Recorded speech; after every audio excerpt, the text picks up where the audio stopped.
ভারতীয় সভ্যতার বিশালগ্নে প্রাচীন বৈদিক সাহিত্যের শুভারম্ভ ঘটেছে অগ্নি দেবতার স্তুতি দিয়ে। সর্বাগ্রে স্থানটি অগ্নিকে পুরোহিত শিরোপায় ভূষিত করা হয়েছে। আগুনের তেজকে আত্মস্থ করে মানুষ নিজেকে মহান করেছে। তাই কবিকণ্ঠে বারবার ধ্বনিত হয়েছে আগুনের পরশমণি ছোঁয়া প্রাণে, অথবা আমার একটি আলো আলো। আগুনের শিখা ঊর্ধ্বমুখী, রাজসিক তামসিক সত্তা দূরীভূত হয়ে চিত্ত ঊর্ধ্বমুখিতার সাথে বিশ্বব্যাপ্ত হোক মঙ্গলময়ের চরণে এই আকুতি রেখে আসুন দীপজ্যোতি পরম জ্যোতি মন্ত্রে আমরা আলোয় আলোকিত হই।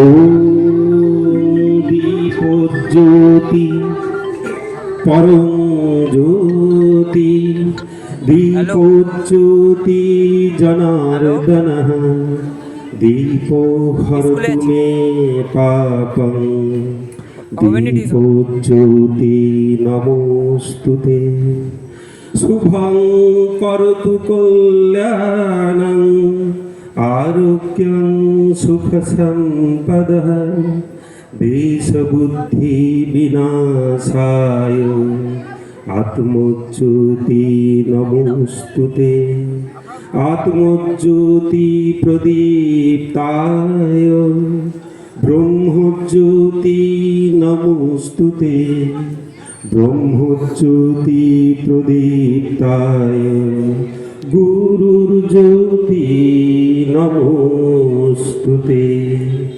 ব্রহ্মজ্যোতি প্রদীপ্তায় গুরুর্জ্যোতি নমোস্তুতে।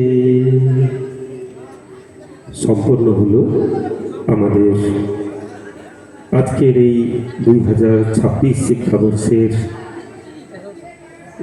বিদ্যালয়ের বাৎসরিক সাংস্কৃতিক অনুষ্ঠান।